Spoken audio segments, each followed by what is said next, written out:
لە سی دووەنمزەوی چەنراو بەگەنم شۆرتی کارەبا هەمووی سوتاند و هیچی بۆ دەرنەچوو.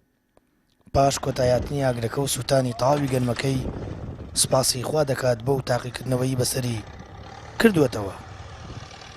حەشتێک بە قسمەتی نەبێ ئاوایە خوای گەورە فەرمێ ماڵەکم و ئەولادەکم فیتنە لە ماڵ و ئەولادا نییە، فیتنەکە لەوایە ئەگەر خوای گەورە یای تێ لێی سەندی تۆ ناشکور بیت.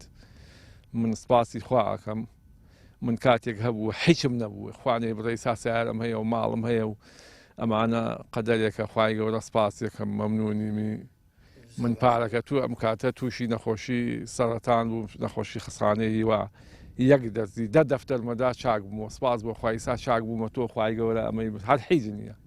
بەپێی زانیاریەکانی بەڕێوەبەری بەرگری شارستانی هەڵەبجە تەنیا لە مانگی یاری ئەم ساڵ 61 ڕووداوی ئاگرکەوتنەوە ڕوویان داوە بە هۆکاری جۆرا و جۆر.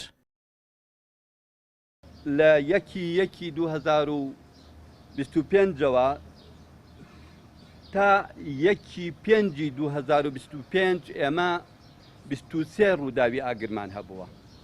دیارە ئەمە ڕووداوەکان کەمن، بەڵام لە 1/5/2025ەوە لە 1/5ەوە تا 30/5/61 ڕووداوی ئاگرمان هەبووە.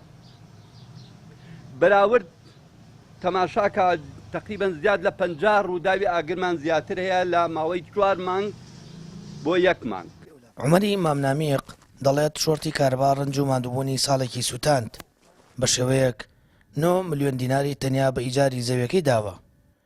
هۆشداریش با وڵاتیان و خاوەن زەوی و جوتیارەکان دەدرێت بە وریاییەوە مامەڵە بکەن و تا زوو بتوان بەرەمەکانیان بدورنەوە تا ڕووداوی نەخوازراوی هاوشێوە دووبارە نەبێتەوە. ئەوە ماوە لەو ناوە ڕاستە. سامان فەتاح، کەناڵی ئاسمانی پەیام، هەڵەبجە.